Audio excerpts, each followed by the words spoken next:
ওই আলেমের দ্বারা নিজেও উপকৃত হবে না, সমাজকেও উপকৃত করতে পারবে না, তার দ্বারা দেশের কোনো উপকার হবে। জ্ঞান অর্জন করা প্রথম কথা।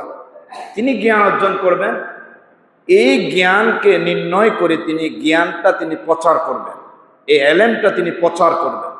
এটা হচ্ছে একজন আলেমের কি দায়িত্ব।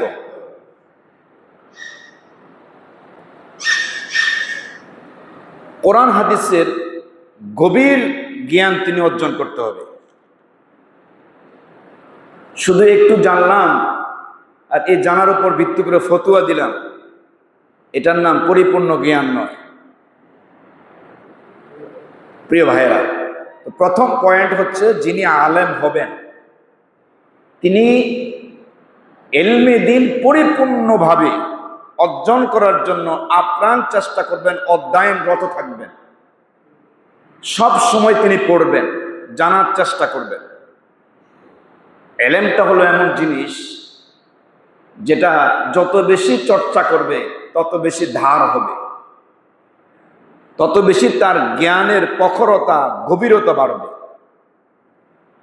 শুধু অর্জন করে বসে থাকলে যদি চর্চা না থাকে, এই জ্ঞান তার গভীরতা বাড়ে না। এজন্য যিনি আলেম হবেন তিনি ইলমে দ্বীনের পরিপূর্ণ জ্ঞান অর্জন করার জন্য চেষ্টা করবেন, পাশাপাশি এই জ্ঞান বিতরণ করার জন্য তিনি চেষ্টা করবেন। রাসূলুল্লাহ সাল্লাল্লাহু আলাইহি সাল্লাম বলছেন, বাল্লিগু আন্নি ওয়ালাউ আয়া। তুমি যদি আল্লাহর পক্ষ থেকে একটা বাণীও শিখো, একটি বাণী তুমি জানো, এই একটি বাণী অপরকে শিখায়া দাও, জানায়া দাও, এটা তোমার উপর দায়িত্ব। অথচ আমরা অনেকে আছি, অনেক কিছু জানি, এই জানাটাকে নিজের ভিতরে রাখছি, এটা প্রচার করি না, এটা কারো কাছে বলি না, বা যতটুকু জানি নিজেই মধ্যেই সীমাবদ্ধ, আমরা অন্য কারো কাছে এটা বিতরণ করার কোনো চেষ্টা নাই। তা এক নাম্বার কথা বললাম।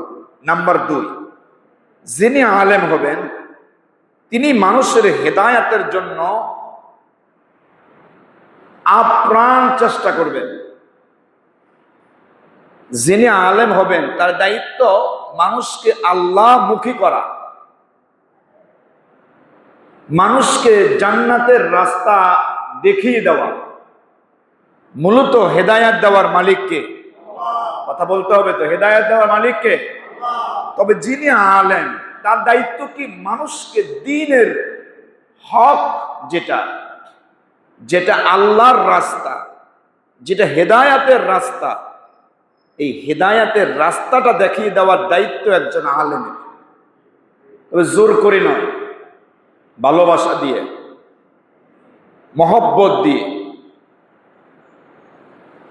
যতটুকু হিকমত আছে পুরা হিকমত তিনি এখানে ব্যয় করে, পুরাটা হিকমত মানে ওনার যত কৌশল আছে পুরাটা দিয়ে যেন সেই মানুষকে আল্লাহর রাস্তাটা দেখিয়ে দিতে পারে, এর জন্য চেষ্টা করা। প্রিয় ভাইয়েরা, এই পয়েন্টে আমাদের আর কিছু কথা আছে। দেখুন, তিনি মানুষদেরকে হেদায়েতের রাস্তা দেখাবেন। হেদায়েতের রাস্তা ব্যাপারে আল্লাহ তাআলা বলছেন, কুনতুম খায়রা উম্মাতিন উখরিজাত লিন-নাস তা'মুরুনা বিল মা'রুফ ওয়া তানহাউনা আনিল মুনকার। তিনি মানুষদেরকে সৎ কাজের আদেশ দিবেন। কোন কাজের? ভালো কাজের আদেশ দিবেন, মন্দ কাজ থেকে বিরত রাখবেন। এটা একজন আলেমের দায়িত্ব। একজন আলেমের কি দায়িত্ব? তিনি সৎ কাজের আদেশ দিবেন, অসৎ কাজে বাধা দিবেন, এটা একজন আলেমের দায়িত্ব। অথচ আমরা এই দায়িত্ব থেকে অনেকেই দূরে সরে আছি। শুধুমাত্র দুনিয়ার সামান্য নিজের প্রয়োজন মিটাবার ক্ষেত্রে, দুনিয়ার সামান্য স্বার্থটা অর্জন করার জন্য অনেক সময় আমরা এই সৎ কাজের আদেশটা করতে পারি না। অসৎ কাজ আমার চোখের সামনে হয়, আমি বাধা দিতে পারি না। কথা বলেন ঠিক না ভাই? ঠিক। প্রিয় ভাইয়েরা, তাহলে আল্লাহ বলছেন তা'মুরুনা বিল মারুফ ওয়া তানহাউনা আনিল মুনকার, সৎ কাজের আদেশ দিবে, অসৎ কাজের কি দিবে? বাধা দিবে। তো একজন আলেম যিনি, এটা ওনার দায়িত্ব, এটা ওনার কি দায়িত্ব, এটা কর্তব্য। উনি আল্লাহর পক্ষ থেকে দায়িত্ব পেয়েছেন, এই দায়িত্ব তিনি পালন করতে হবে, না করলে জবাব দিতে হবে কার কাছে? দুঃখজনক, এই দায়িত্ব পালন করতে গেলে একজন আলেমকে যতটুকু সাপোর্ট দেওয়া দরকার, নামদারি কিছু মুসলমান আছে, সাপোর্ট দেওয়া দূরের কথা, একজন আলেম যদি এই ভূমিকা রাখেন যে আমি সৎ কাজের আদেশ দিব, খারাপ কাজে বাধা দিব, এই দায়িত্ব যারা পালন করে, এই পালন করতে গেলে বাধা আছে না নাই? এখন পিছন থেকে তারা, যারা ওনার মুসল্লি, যারা ইক্তেদা করে, যারা ইক্তেদায়িত বিহাদাল ইমাম বলে, তারাই বিরোধিতা করে। কথা বলেন, তারাই কি করে? বিরোধিতা করে। হুজুর, এটা আপনার কাজ নয়, এটা সামাজিক কাজ, এটা রাষ্ট্রীয় কাজ, এটা আপনার কাজ নয়। অথচ ইসলাম বলে যিনি একজন ইমাম হবেন তার দায়িত্ব মানুষকে সৎ কাজের আদেশ দিবে, অসৎ কাজে বাধা দিবে। প্রিয় ভাইয়েরা, এই পয়েন্টটা থেকে দেখা যাবে আমাদের দেশে অনেক ইমামরা আছেন, ইমামতি করেন ঠিকই, এই দায়িত্বটা পালন করতে পারেন। পারবে কেমনে বলেন? পারবে কেমনে? সব মুসল্লি যদি ইমামকে সাপোর্ট করে, সহযোগিতা করে, তাহলে তো ওনার পক্ষে ভালো একটা জিনিস প্রচার করা, এটা কায়েম করা সম্ভব। একজন ইমাম তো তার মতো করে পারবে না। এখানে অধিকাংশ মেজরিটি পার্সন যদি থাকে এই সাপোর্টে, তাহলে তার পক্ষে ভালো কিছু সাপোর্ট করা, ভালো কিছু কায়েম করা তার পক্ষে সম্ভব হবে। ঠিক না ভাই? ঠিক। তো বলছিলাম আলেমদের দায়িত্ব নিয়ে আমি বলছিলাম, তো যিনি আলেম হবেন খুব ঠান্ডা মাথায় তাকে চিন্তা করতে হবে। দুনিয়ার 15,000 টাকা বেতনের কাছে বিক্রি হওয়া যাবে না, দুনিয়ার 10-20 হাজার টাকার কাছে বিক্রি হওয়া যাবে না, কারণ দুনিয়াটা ক্ষণস্থায়ী, পরকাল হলো আমার চিরস্থায়ী। কথা বলেন। ঠান্ডা মাথায় যারা আলেম আছে তাদেরকে চিন্তা করা উচিত, কারণ এই মিম্বর তো সেই মিম্বর যেই মিম্বরে ছিলেন মুহাম্মদুর রাসূলুল্লাহ সাল্লাল্লাহু আলাইহি ওয়াসাল্লাম, যেই মিম্বরে খুতবা দিয়েছেন হযরত আবু বকর, উসমান, আলী কাররামাল্লাহু ওয়াজহাহু। এই মিম্বর তো সেই মিম্বর যে মিম্বর থেকে খোলাফায়ে রাশিদিন সারা দুনিয়ায় শাসন করেছিলেন। এজন্য আলেম যারা হবেন তাদেরকে ঠান্ডা মাথায় এই জিনিসটা চিন্তা করতে হবে যে আল্লাহ তাআলা আমার উপর যে দায়িত্ব দিয়েছেন, আমি আমার দায়িত্ব যদি আদায় না করি তাহলে জবাব দিতে হবে কার কাছে? প্রিয় ভাইয়েরা, তো আলেমের দ্বিতীয় দায়িত্ব হলো তিনি সৎ কাজের আদেশ দিবেন, মন্দ কাজে বাধা দিবেন। এর দ্বারা যদি ওনার চাকরি চলে যায়, উনি হাসি মুখে মেনে নিতে হবে। একজন ইমানদার, একজন হক্কানি আলেমের এটা একটা গুণ। কথা কি আমি বুঝাতে পারছি? এই হক কথা বলতে গিয়ে যদি ওনাকে চাকরি ছাড়তে হয়, ছেড়ে দিতে হবে, কারণ দুনিয়াটা হচ্ছে মুমিনদের জন্য জেলখানা, আর দুনিয়া সিজনুল মুমিন ওয়া জান্নাতুল লিল কাফির, আর দুনিয়াটা হচ্ছে কাফেরের জন্য জান্নাত, বালাখানা।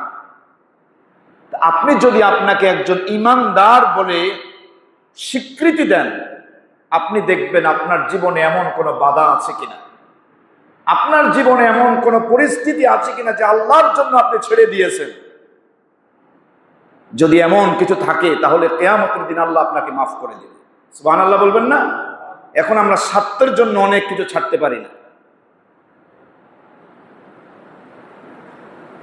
3 নাম্বার, একজন আলেমের দায়িত্ব, তিনি সঠিক ফতোয়া দিবেন।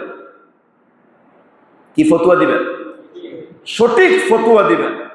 এজন্য আমি আমার আলোচনায় প্রথম যে কথা বলছি, একজন আলেম হতে হলে গভীর জ্ঞানের পণ্ডিত হতে হবে, গভীর জ্ঞান তার ভিতরে থাকতে হবে। কে কি বলছে এটা আমি বললাম, এটার দ্বারা একজন আলেমের শান মান এটা খাটো হয়।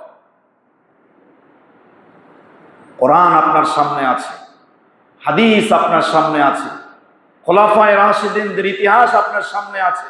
আপনি স্টাডি করেন, গবেষণা করেন, পড়ালেখা করেন, বিষয়ভিত্তিক আপনার মুসল্লিদের কাছে আপনার এই মেসেজগুলো প্রচার করেন।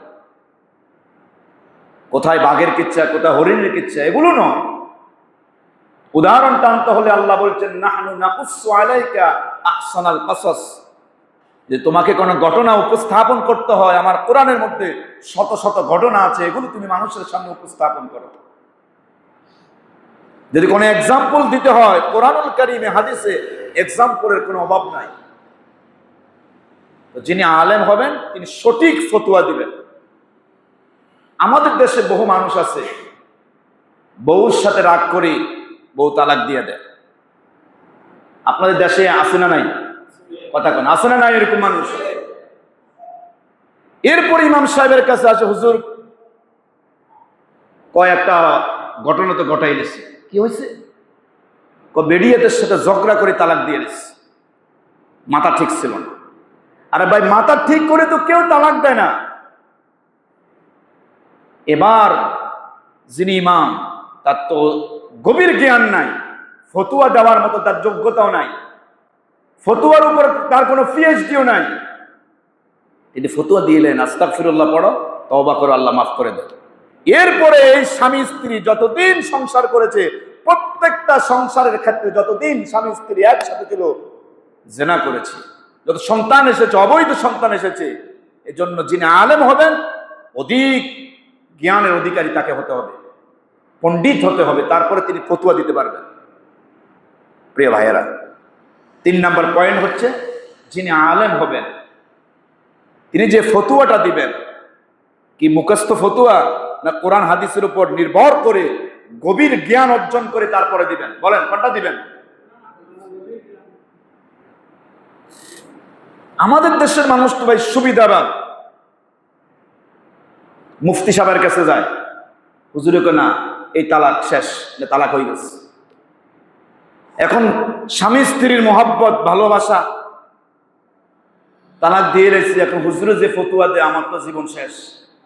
এবার আবার ওই যার কাছে কোনো এলেম নাই, জ্ঞান নাই, কোন রকম লেবাসে শুরুতে আছে, হুজুরের নেয়, ওই ইস্তেগফার 2 জনের পড়াই দেয়, 1000 টাকা হাদিয়া দিয়ে দেয়, হুজুরকে কোনো সমস্যা না, আল্লাহ মাফ করে দিবে। কথা বলেন, এরকম ঘটনা আছে না নাই? এজন্য ফতুয়া দেওয়ার সময়, ফতুয়া এটা গুরুত্বপূর্ণ একটা অধ্যায় ইসলামের। এর উপর এখন পিএইচডি করে মুফতি যাদেরকে আমরা বলি, শত শত হাজার হাজার মাসআলা তিনি পড়ানো লাগে, পড়তে হয়। হাজার হাজার মাসআলা, মাসাইল পড়ার পরে 2 বছর, 3 বছর, 5 বছর পরে একটা সময় গিয়ে সেই কোরআন হাদিস চষে চষে, তখন তার আল্লাহ তাআলা তাকে এমন মেধা দেন, তিনি বোঝেন তার ফতুয়াটার জবাবটা কি হবে। অথচ তিনি মাদ্রাসার বারিন্দাও যায় না, তিনিও ফতুয়া দেন। আমাদের দেশের চায়ের দোকানে কত ফতুয়াবাজি চলে, কথা বলেন। আমরা কামেল পাস করছি, 15টা বছর মাদ্রাসা পড়লাম, ইমামতের জগতে 15-20 বছরের মতো ইমামতি করলাম। তারপরেও কেউ একটা মাসআলা জিজ্ঞাসা করলে চিন্তা করি, আসলে কি আমার জ্ঞানে এ কথাটা আছে কিনা, কোরআন হাদিস আমি পড়ছি কিনা, জানি কিনা, চিন্তা ভাবনা করে একটা কথা বলি। অথচ চায়ের দোকানে অমুকে জিজ্ঞাসা করে এই কথাটা কেমন হয়েছে, হেতে কয় না না এটা হইতো না, এটা হতো, ঠিক আছে, নিজে ফতুয়া দিতেছে। ফতুয়াটা হয়ে গেছে সহজ, আসলে ফতুয়াটা কিন্তু খুব সহজ নয়। এটা গুরুত্বপূর্ণ একটা অধ্যায়, আপনাকে জানতে হবে, বুঝতে হবে, তারপরে এই বিষয়ের উপর আপনাকে ফতুয়া দিতে হবে।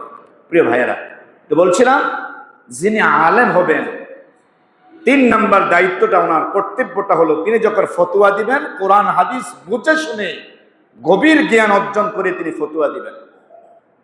এবার আসেন নাম্বার 4, একজন আলেমের দায়িত্ব বলছিলাম, তিনি আদর্শ জীবন যাপন করবেন। আদর্শ জীবন বোঝেন? যিনি আলেম হবেন তার জীবন আদর্শময় হবে, একটা মডেল হবেন তিনি। তার জামা, তার কাপড়, তার লেবাস, তার সুরুত, তার সিরাত, তার লেনদেন, তার উঠা বসা, তার চাল চলন, তার চরিত্র, সবকিছু হবে মুসল্লির জন্য মডেল। কার জন্য? মুসল্লিদের জন্য। কারণ তিনি কমপক্ষে তার মুসল্লিদের মডেল যদি না হন, তিনি তো ইমাম, তিনি তো একজন নেতা। এখন নেতার চরিত্র যদি খারাপ হয়, নেতার কর্মীর অবস্থা কি হবে? কথা বলেন। এজন্য যিনি একজন ইমাম হবেন তিনি একজন আদর্শবান ইমাম হতে হবে। সবকিছু মিলে বহু ইমাম আছে মুসল্লিদের দেখে 10,000 5,000 টাকা হাওলাত করে একটা সময় ইমামতি ছাড়া দিয়ে চলে যায়, আছে না নাই? 2-4 জন মানে অনাকাঙ্ক্ষিত ঘটনা করে পুরো আলেম সমাজদেরকে একটা কলঙ্কিত করে, ঠিক না বেটে? কথার প্রসঙ্গে কথা আসে। আদর্শবান ইমাম হতে হলে মুসল্লিদেরকেও আদর্শবান মুসল্লি হতে হবে।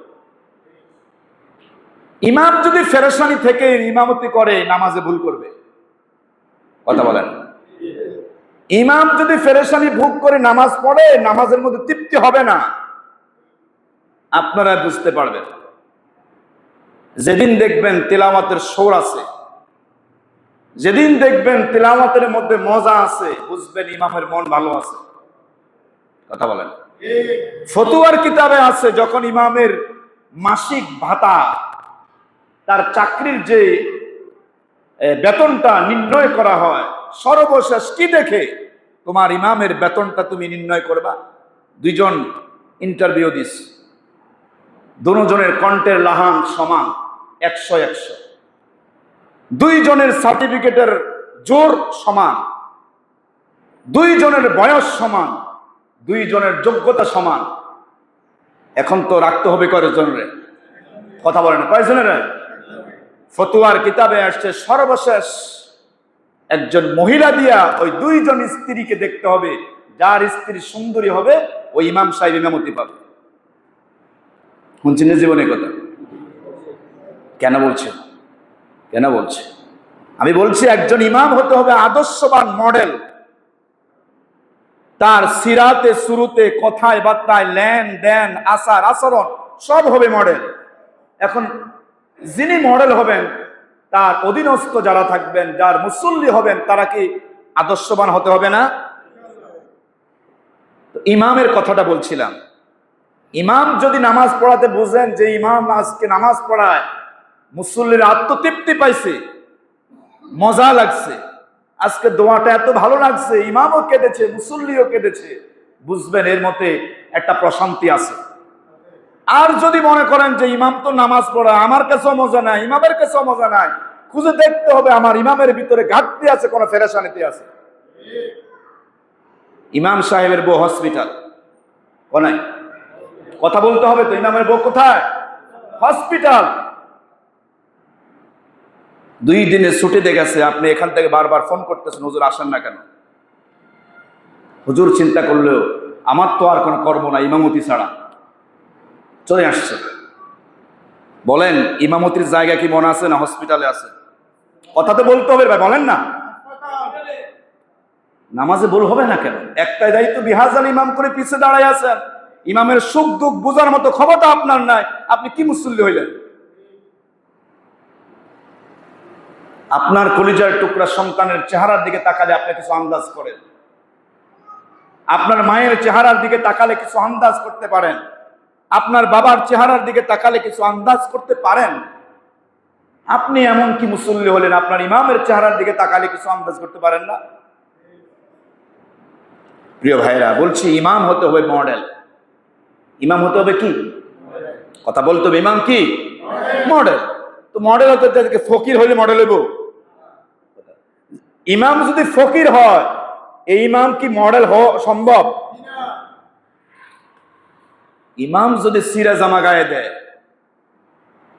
ইমাম যদি সিরা জামা গায়ে দেয়, মুসল্লি যদি 750 টাকা দিয়ে জাপানি টরেটাও কিনে, কোনো লাভ নাই, কোনো লাভ নেই। হুজুর কেন লাভ নাই? আমি যে একটা দায়িত্ব বিহাজাল ইমাম বললাম, আমার ইমামের করুণ অবস্থা, আমি দামি জামা কাপড় গায়ে দিয়ে আমার কোনো লাভ নেই। আদর্শবান ইমাম হতে হবে, আমাদের আলেম হতে হবে, আমরা আদর্শবান হতে হবে। আদর্শবান হবে কিভাবে ভাই? আমাদের ভিতরে হিংসকের কোনো অভাব নাই। একজন আলেম আস্তে হাঁটলে বলে, হুজুর মনে হয় দাওয়াত নাই, বহুত দিন হয়েছে মানে দাওয়াত টাওয়াত খান না, শরীরে মনে শক্তি নেই, এরকম কথা বলার মতো মুসল্লি আসেনি। আবার একটু জোরে হাঁটেন, বলবো হুজুর মনে হয় আজকে ভালো খাইছেন। ইমামটা আদর্শবান হবে কিভাবে আমার বলেন ভাই? আমরা চিন্তা করি ইমামের প্রতিটা কদমে কদমে ভুল ধরব, আমরা চিন্তা করি হুজুর কেমনে আমার থেকে ভালো চলবো। হুজুর করে ইমামতি, হুজুর ভালো চলবো কিনলে কোন রকম মানুষে দিব আর খাইব, হুজুর ভালো কিছু কেন করবে? আমাদের দেশে যদি এই সিস্টেমটা থাকতো। আচ্ছা বলেন ভাই, আমি যে নামাজ পড়াই, আমার নামাজ পড়াতে যে সময়টা লাগে, আপনারা যারা পড়েন আপনাদের কি সময় বেশি লাগে? কথা বলেন। আমি যে পড়াই, আমার যে সময়টা লাগে, আপনারা যে আমার পিছনে নামাজ পড়েন আপনাদের কি সময় আরো বেশি লাগে না? সমান সমান সময়। আপনি ফজরের নামাজ পড়ে যাইয়া ব্যবসা করতে পারেন, আপনি ফজরের নামাজ পড়ে কৃষিকাজে কাজ করতে পারেন, আপনি ফজরের নামাজ পড়ে যে কর্ম করতে পারেন, গরু পালতে পারেন, সব করতে পারেন। ইমাম ফজরের নামাজ পড়ে রোমে যাইব, জোহর পর্যন্ত ঘুমাইব, এটার নাম কি ইসলাম? কথা, এটার নাম ইসলাম? আপনি জোহরের নামাজ আবার জামাতে পড়ছেন, হুজুরে পড়াইছে আপনি পড়ছেন, আপনি জোহরের নামাজ পড়ে খাবার দাবার খেয়ে আপনি কর্মে চলে গেছেন, আসর পর্যন্ত কাজ করছেন, আসরের নামাজটা জামাতে পড়ছেন, হুজুর জোহর নামাজ পড়তে শুইছে, আসর পর্যন্ত ঘুমাইছে, বলেন এটার নাম কি ইসলাম? আমাদের দেশের অধিকাংশ ইমামেরা অলস, কোন কর্ম না, ইমামতি আর খানা আর ঘুম। এটা বললে অনেক হুজুরে রাগ করবে, কেন? আল্লাহ বলছেন ফান্তাশিরু ফিল আরদ ওয়াবতাগু মিন ফাদলিল্লাহ, নামাজ শেষ জমিনে ছড়িয়ে পড়ো, রিজিক অন্বেষণ করো। এই রিজিকের মধ্যে বরকত রাখছেন কে? আল্লাহ। আপনি যদি সব করতে পারেন, আপনার ইমাম কিছু করলে আপনার হিংসা হয় কেন? আমার প্রশ্ন হচ্ছে এই জায়গায়। ইমাম শুধু শুই থাকবো? 1,24,000 নবী রাসূল, নবীরা কি ইমামতি করছে না করে নাই? একজন নবী রাসূলের ইতিহাস পাবেন না যারা নামাজ পড়াইছে আর ঘুমাইছে, কোনো কর্ম করে না, একজনও নাই, একজনও নাই। এখন আমাদের দেশে হুজুররা কেন অলস হয়েছে? তার কারণও তো আছে। কারণ ওই যে আদর্শবান ইমাম হতে হলে আদর্শবান মুসল্লির প্রয়োজন আছে। হুজুরে নামাজ পড়ায় চলে গেছে চাকরি করতে, নাই কথা বলেন, কোথায় গেছে? চাকরি করতে যাই, জোহরের নামাজটা আছে, চাকরি ক্ষেত্রে তার প্রয়োজন, সে এখানে পড়ছে মনে করেন। আপনি যে ব্যবসা করতেন যান, সবসময় কি মসজিদে 5 ওয়াক্ত নামাজ জামাতে পড়তে পারেননি? অনেক সময় ব্যস্ততার কারণে জোহরের নামাজ এটা লেট হয় না? কথা বলেন, হয় কি না? এই পরিমাণ মন মানসিকতা আপনার থাকতে হবে যে আমার ইমাম, তার কাজও শুধু ইমামতি নয়, তার কর্মটা শুধু ইমামতি নয়, সে ফান্তাশির ফিলার জমিনে ছড়িয়ে পড়ছে তার রিজিক অন্বেষণ করার জন্য। আমি আমার জায়গা থেকে আদর্শ একজন মুসল্লি হইয়া সর্বোচ্চ সাথ দেওয়া, এটা আমার দায়িত্ব, কর্তব্য। এটা দেয়, এটা ভালো মানুষ আছে নাই যেমন না, মুসল্লিদের মধ্যে ভালো কিছু মানুষ আছে না নাই? কথাটা শেষ করবো এই কথা দিয়া, যে হুজুররা কেন এত অলস হয়েছে। সরকার যদি হুজুরদেরকে ইমামতির বাহিরে কোনো একটা কর্মের সংস্থানের ব্যবস্থা করে দিতে পারত, তিনি তার কর্ম করতেন, অপশনাল হিসাবে মসজিদে নামাজ পড়তেন, কোনো বেতন নাই, কোনো বেতন, তাহলে বোঝা যেত। এখন তো এটা তার কর্ম, এটা ইমামতি। বা এই জগতে কথা বললে অনেক কষ্ট আমাদের কলিজায় আছে, এই মসজিদের ইমামতির জগতে কথা বলতে গেলে যে আদর্শবান ইমাম হতে, আমি আজকে দেখলাম এই যে পয়েন্টগুলো লিখি, আমি কই এই পয়েন্টটা তো 1 ঘন্টা ওয়াজ করতে পারি। আদর্শবান ইমাম হওয়ার জন্য ইসলাম আমাকে নির্দেশনা দিছে, আমি হইতাম কেমনে? আমি হইব কিভাবে বলেন? প্রিয় ভাইয়েরা, আপনারা জ্ঞানী মানুষ, কথার দ্বারা অনেক কিছু আপনারা বুঝতে পারেন, বোঝেন। কোনো আলেমের ব্যাপারে হিংসা বিদ্বেষ মনে রাখবেন না। আলেমদের টাকা হলে, আলেমেরা সচ্ছল হয়ে চললে, আলেমেরা ভালো জামা গায়ে দিলে, আলেমেরা ভালো টুপি পরলে, এটা আপনার জন্য অহংকারের বিষয়। আপনি বলবেন আমার মসজিদের ইমাম 30 লাখ টাকা দিয়ে একটা গাড়ি কিনছে, গাড়িতে সে মাহফিলে যায়। আপনি বলবেন আমার মসজিদের ইমাম 10,000 টাকা দামের একটা ঘড়ি হাতে দেয়, এটা আপনার জন্য একটা অহংকার। আপনার ইমাম ওই মানুষে দিব আর খাইব ওই আশা বসে থাকে, এটা আপনার জন্য লজ্জা, শুধু ইমামের জন্য লজ্জা নয়, এটা আপনার জন্য লজ্জা। প্রিয় ভাইয়েরা, তো আদর্শবান ইমাম আল্লাহ তাআলা যেন আমাদেরকে কবুল করে, বলেন আমিন। আল্লাহ তাআলা যেন আমাদের দিলটাকে প্রশান্ত আর প্রশস্ত করে দেয়, বলে আল্লাহুম্মা আমিন।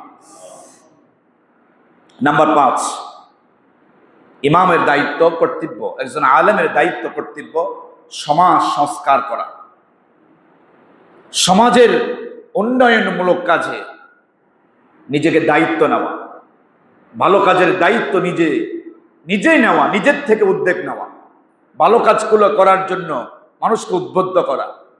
শুধু আমি মাস শেষে বেতন পাইলাম আর আমার জীবন তো চললে, সমাজ কি হয়েছে না হয়েছে আমার কোনো খোঁজ খবর নাই, এটাই আদর্শবান ইমামের কাজ নয়, একজন দায়িত্ববান ইমামের কাজ নয়। ইমামের কাজ হবে এই সমাজটার মধ্যে কিভাবে ভালো কিছু প্রয়োগ করা যায়, এই সমাজের প্রত্যেকটা মানুষকে কিভাবে আল্লাহমুখী করা যায়, এই সমাজের প্রত্যেকটা শিশুদেরকে কিভাবে কোরআন শিক্ষা দেওয়া যায়, এই সমাজের মুরব্বীদেরকে কিভাবে নামাজমুখী করা যায়, এই সমাজের নারীদেরকে কিভাবে পর্দানিসীন বানানো যায়, এই ফিকির একজন ইমামের থাকা দরকার। কথা বলে না? সমাজ সংস্কারে বিমুখে রাখা ইমামদেরকে। সমাজে বহু আপনার অপসংস্কৃতি আছে, যখন তার চোখে পড়বেন সাথে সাথেই এটাকে ইসলামের রূপ দিয়ে কিভাবে বদলানো যায় এ ফিকির করা, এ চিন্তা করা। কেউ একটা অপরাধ করছে, অপরাধটা কিভাবে শেষ করে দেওয়া যায়, এটা যেন কায়েম না হয়, এটা যেন কায়েম না হয়। কায়েম যদি হয়ে যায় বছরের পর বছর এই গুনাহটা, এই অপরাধটা, এই অপসংস্কৃতি চলতে থাকবে, এর দ্বারা জাতীয় আপনি লাঞ্ছিত, অপমানিত হবে, গুনাহগার হবে, কবরে যারা আছে তারাও গুনাহগার হবে। এজন্য একজন ইমাম যিনি হবেন তার দায়িত্ব সমাজ সংস্কার করা, সমাজের মানুষদেরকে আল্লাহমুখী করা, মানুষদেরকে দিনমুখী করা, এই চিন্তা করা, ভাবনা করা, ফিকির করা। আল্লাহ তাআলা করার তৌফিক দান করুন, বলি আমিন। নাম্বার 7, ইমামের দায়িত্ব, কর্তব্য ধৈর্য এবং সহনশীলতার মাধ্যমে মানুষদেরকে আল্লাহর দিকে ডাকা। ধৈর্য, সহনশীলতা, ধৈর্য সহনশীলতার সাথে মানুষদেরকে আল্লাহমুখী করা। ধৈর্যের কোনো বিকল্প নাই। রাসূল সাল্লাল্লাহু আলাইহি ওয়াসাল্লাম একটি হাদিস বলেছেন, তিনি বলেন কিয়ামতের দিন আল্লাহ তাআলা এক শ্রেণীর মানুষদেরকে বিনা হিসাবে জান্নাত দিবেন। সুবহানাল্লাহ বলবেন? কয় শ্রেণী? এই হাদিসের মধ্যে এক ধরনের কথা আসছে। রাসূল বলেন ওই এক ধরনের লোক কারা? যারা দুনিয়ায় সবর এবং ধৈর্যের সাথে মানুষদেরকে আল্লাহর দিকে ডেকেছে, এমন সবরকারী বান্দা বান্দীদেরকে আল্লাহ বিনা হিসাবে মাফ করে দিবে। সুবহানাল্লাহ। সবর। একজন ইমাম যিনি হবেন, আলেম যিনি হবেন, তিনি ধৈর্যের পাহাড় হতে হবে। তিনি কারো কাছে একটা কথা শুনছেন, এটা প্রচার করবেন না। কেউ তাকে কিছু বলেছেন, এটা তিনি সর্বোচ্চ সুন্দর ভাষা দিয়ে এটা তিনি জবাব দিবেন, ধৈর্যের সাথে তিনি জবাব দিবেন। এমন নয় তিনাকে বলবে আর কেউ শুনবেই, বিষয়টা এরকম নয়। কারণ তিনিও মানুষ, যিনি বলেছেন তিনিও মানুষ। সেও যদি কোনো অপরাধমূলক কথা বলে, তাকে এটা জবাব দিতে হবে সুন্দর ভাষায়, ধৈর্যের সাথে জবাব দিতে হবে।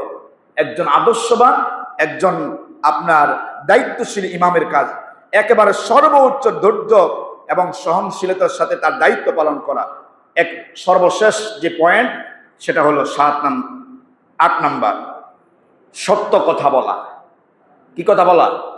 একজন ইমাম যিনি হবেন, আলেম যিনি হবেন, তার সর্বোচ্চ শেষ দায়িত্ব যেটা, তিনি সত্যের উপর অটল অবিচল থাকবেন, সত্যের দিকে মানুষদেরকে ডাকবেন, মিথ্যার কোনো আশ্রয় তিনি নেবেন না।